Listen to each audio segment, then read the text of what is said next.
Bonjour les enfants, je vous accueille pour ce dernier jour de la semaine. En anglais, Friday. Today we are Friday. Yesterday we were Thursday. Hier nous étions jeudi. And tomorrow we will be Saturday. Et puis vous voyez que j'ai changé un tout petit peu le décor puisque grâce à Lise qui pense beaucoup à nous, elle m'a fourni une petite chanson sur les months of the year, donc les mois de l'année, pour que nous ne perdions pas l'habitude d'entendre en fait la sonorité de ces mois. On les reprend ensemble. Nous avons commencé l'école en September, Halloween, October, les feuilles qui tombaient beaucoup, November, le Père Noël, December, January, la rentrée des vacances de Noël, toujours fatigante. February et son Valentine's Day, le jour de la Saint-Valentin. March, donc c'est le mois que nous venons de quitter, le mois de mars. Donc si on compte premier mois de l'année, deuxième mois de l'année, troisième mois de l'année. And tomorrow, now, maintenant, we are in April. Nous sommes en avril. Et donc moi aussi de mon côté, j'ai fait mon petit poisson d'avril. Je voulais vous dire un très grand bravo pour votre créativité et votre ingéniosité avec des poissons tous plus colorés les uns que les autres. C'était de très belles choses et j'ai évidemment pas résisté à l'envie de vous les faire partager. Donc vous les verrez très prochainement, si ce n'est pas aujourd'hui parce que je n'ai pas le temps ce soir, eh bien ce sera pendant le week-end. Je vous promets de vous faire votre petit film avec les poissons. J'ai même eu une super vidéo d'un petit poisson et puis enfin je vous laisserai découvrir, c'est vraiment très drôle. Voilà, donc bienvenue dans ce décor très mois d'avril. Et on commence de suite avec le calendrier que vous allez donc trouver dans la boîte mail de papa-maman. Nouveau calendrier du mois d'avril qu'il faudra coller dans votre grand cahier du calendrier. N'oubliez pas de colorier tout de même le dernier jour du mois de mars qui était donc mardi 31 mars.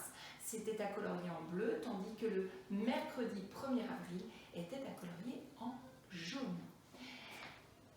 Donc il y aura forcément le coloriage qui ira avec. Je compte sur vous pour la précision, à la fois dans les gestes d'écriture, mais aussi dans les gestes de coloriage. En anglais, je vous propose aussi d'aller voir la petite vidéo chanson sur les mois de l'année, histoire de continuer à entendre la sonorité de cette langue anglaise que vous avez la chance d'entendre depuis que vous êtes en petite section grâce à la présence de Lise à l'école. Enfin, le plan de travail cette fois-ci, eh bien nous prenons le plan de travail pendant 20 minutes. J'ai pas mal de plans de travail, de deuxième plan de travail qui reviennent, c'est super. J'attends avec impatience les autres. N'oubliez pas que la montre tourne et que donc les 15 jours sont révolus. Il me faudrait donc la fin des plans de travail et le début, n'oubliez pas de commencer le début des troisièmes. Pour la grammaire, eh bien on se retrouve tout de suite. Donc là, il y aura la vidéo.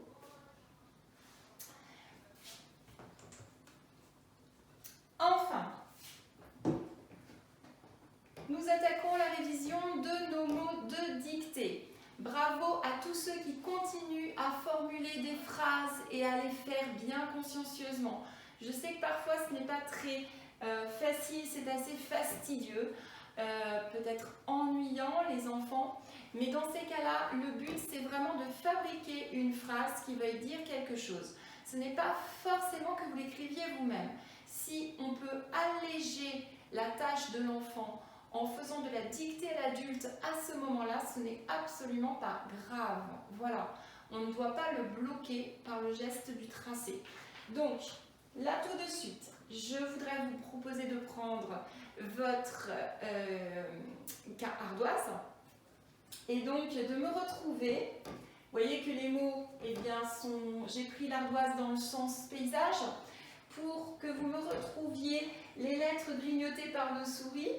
Ici, il y avait deux mots avec un petit indice.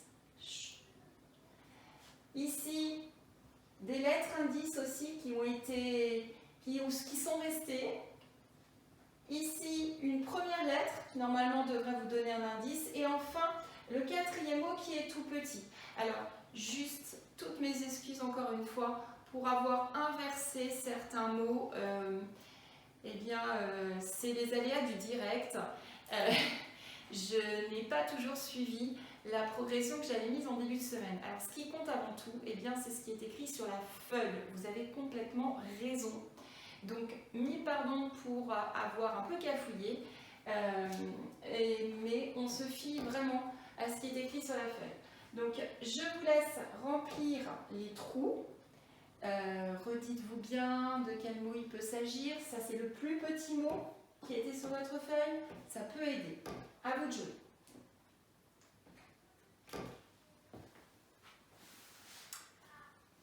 Et on se retrouve pour remplir donc nos trous. Alors, ici, il s'agissait d'un article. Un article qui a un S à la fin et donc forcément un article pluriel. Le seul article que nous avions dans nos mots cette semaine, c'était l'article les.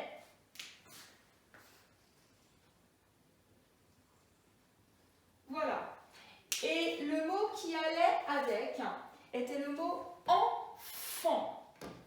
Donc, le premier indice, c'était surtout, on n'oublie pas que c'est le premier EN, ensuite le F, le deuxième en, c'était AN.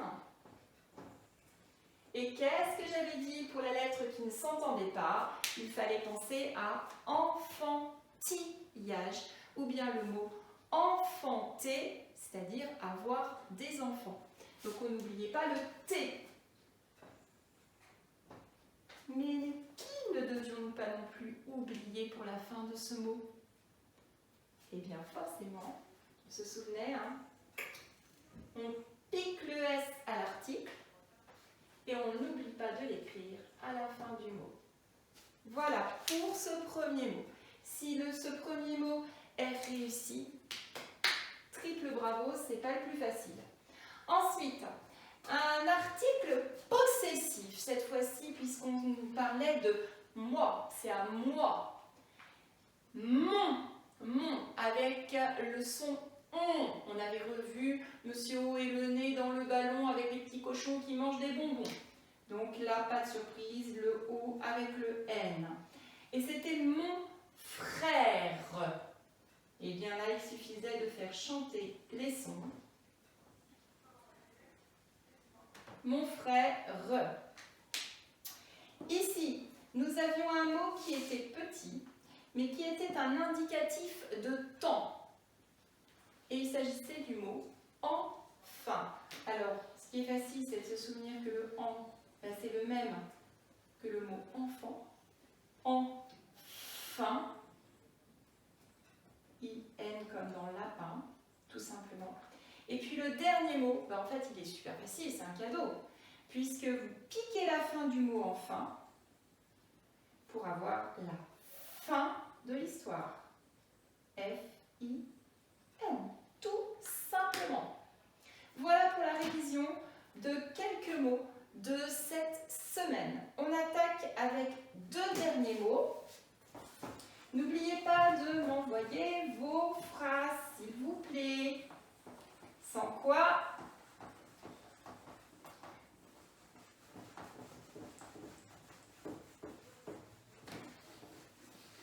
alors, les deux mots à travailler. Eh bien, pour le premier, c'était aussi un indicatif de temps et il est généralement utilisé à la fin d'une histoire. Qu'est-ce qui s'est passé finalement? Donc, c'était ce mot-là que nous allons travailler. C'est ce mot-là que nous allons travailler. Et vous allez retrouver à l'intérieur de ce petit mot, eh bien, un autre mot qui se cache est déjà utilisé.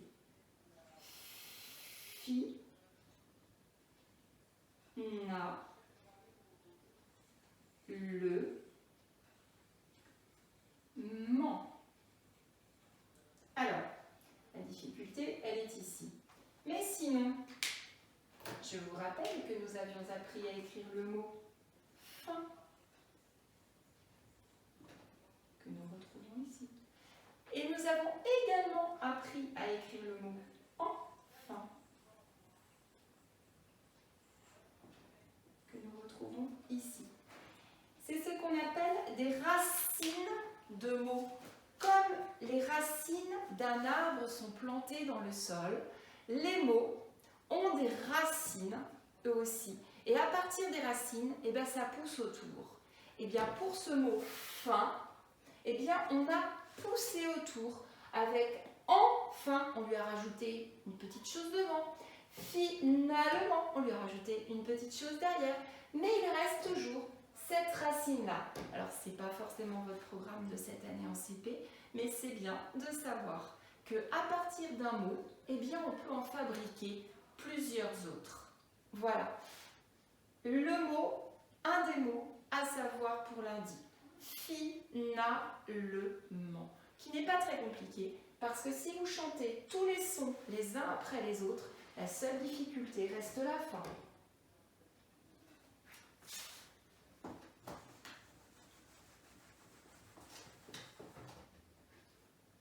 Et enfin, il y avait un dernier mot qui était le mot famille. Famille, après ma sœur, mon frère, le mot famille. Alors le début est assez facile puisque c'est la fusée qui chante avec Monsieur A. Fa, m. Ben on continue. Famille. Voilà. Et maintenant vient un son que nous n'avons pas encore travaillé. Y, qui se dit avec la gorge. Et donc, pour faire ce son-là, eh bien, il va nous falloir deux limaces, deux sœurs jumelles limaces, c'est-à-dire deux ailes. Famille, y. Voilà. Donc là, c'est bien le fond de la gorge qui y. Voilà. Famille.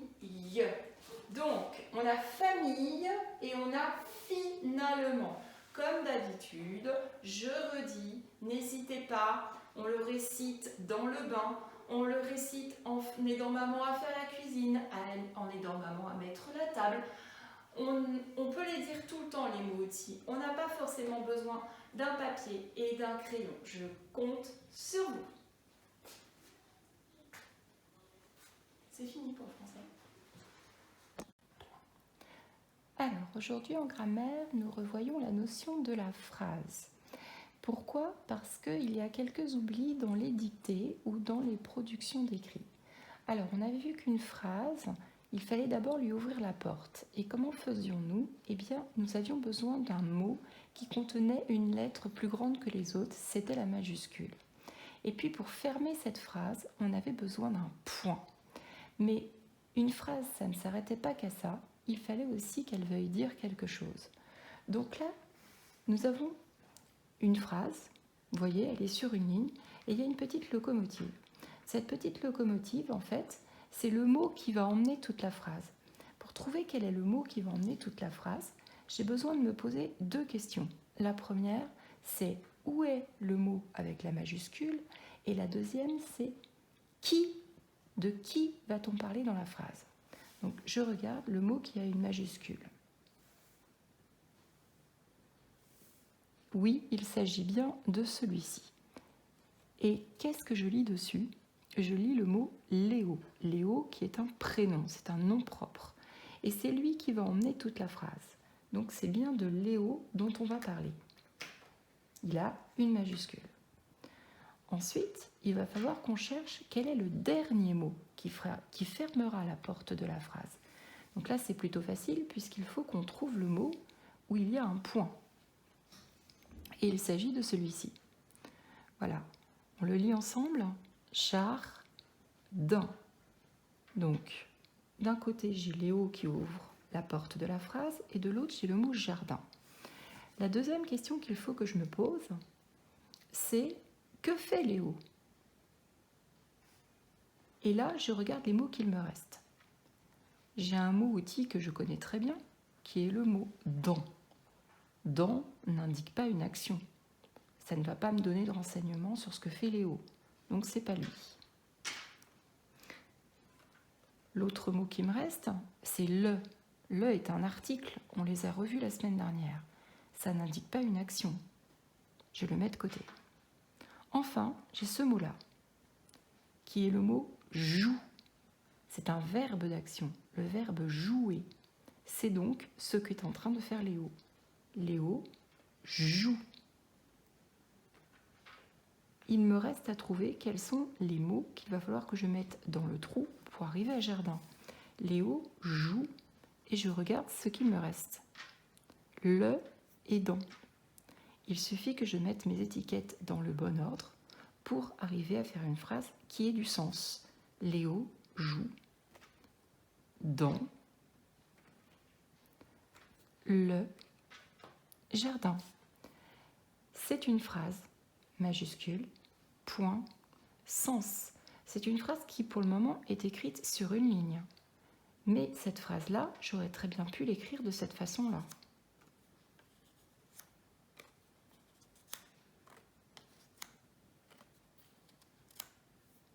J'ai toujours une seule phrase, majuscule, point, un seul point, donc une seule phrase. Une phrase qui a toujours du sens, mais qui par contre est organisée sur deux lignes. Une ligne, une ligne. Et il y a toujours le même nombre de mots. 1, 2, 3, 4, 5. Donc, on ne confond pas, c'est-à-dire qu'on fait bien la différence entre ligne, une ligne, par exemple, ou deux lignes, ou même trois lignes, phrase, majuscule, point, sens et mots. C'est-à-dire que dans une phrase, eh bien, j'ai plusieurs mots.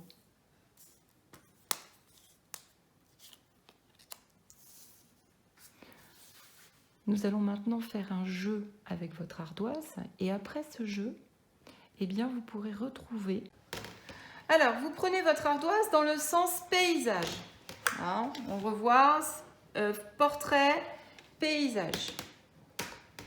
Là, je vais vous écrire des phrases avec des étiquettes. Et il faudra que vous me disiez, donc vous allez séparer votre ardoise en deux, vous avez l'habitude. D'un côté, c'est oui, de l'autre côté, c'est non. Hein? Pour ceux qui aiment bien les petits bonhommes, oui, non. Oui, c'est une phrase. Non, ce n'est pas une phrase. Et vous mettrez la croix où vous pensez qu'on doit la mettre. Soit ce que je vous montre est une phrase et vous mettez une croix là, soit ce que je vous montre n'est pas une phrase et vous mettez une croix là. Alors, c'est parti.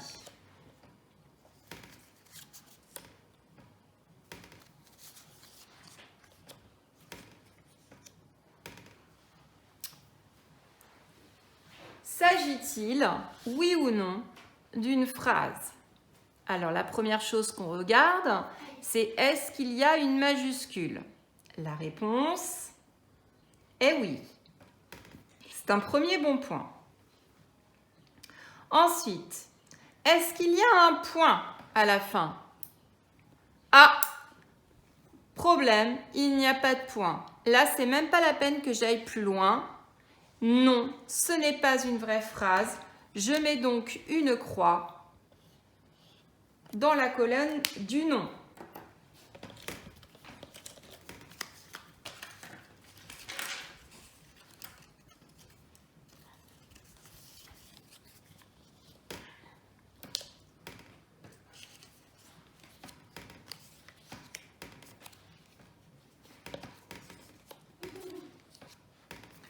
Alors ici, avons-nous une phrase oui ou non? Premier indice, on regarde s'il y a la majuscule. Oui. Y a-t-il un point? Oui. Ah, on commence à être sur la bonne voie. Alors maintenant, il nous reste à voir si la phrase veut dire quelque chose. Est-ce qu'elle a du sens? Léo, dans le jardin. Alors, pour les enfants qui ont le plus de mal à décoder encore, à lire, Il faut bien prendre le temps de lire chaque mot et après, papa et maman, vous redites derrière l'enfant. Léo dans le joue-jardin. Est-ce que c'est une phrase qui a du sens? Non, elle ne veut rien dire, même s'il y a la majuscule et même s'il y a le point. Donc, ça me fait une deuxième croix dans la colonne du nom. Enfin, dernière phrase. Voilà, typiquement, je n'ai pas la place d'aller jusqu'au bout. Donc, je mets sur 2 lignes, mais c'est toujours une seule phrase. Alors là, vous voyez tout de suite, j'ai le point, ce qui est une très bonne chose. Est-ce que ma phrase veut dire quelque chose? La reine se balade dans la cour. La reine se balade dans la cour. Oui, ça veut dire quelque chose. Et pour autant, il y a un gros problème. Il n'y a pas de porte ouverte à cette phrase. Il n'y a pas de majuscule. Nous avons donc une fausse phrase. Voilà. On refera ce petit jeu-là lundi avec d'autres exemples. En attendant, je vous demande d'aller dans le fichier grammaire, récupérer une petite vidéo à visionner, ainsi qu'un petit exercice où vous pourrez soit découper les étiquettes pour les mettre dans l'ordre et refaire une phrase. Alors n'oubliez pas qu'il faut bien lire chaque mot et si l'enfant a du mal, ne pas hésiter à relire derrière lui, soit les écrire pour ceux qui sont le plus à l'aise avec l'outil de votre choix, soit le stylo bleu, soit le crayon à papier.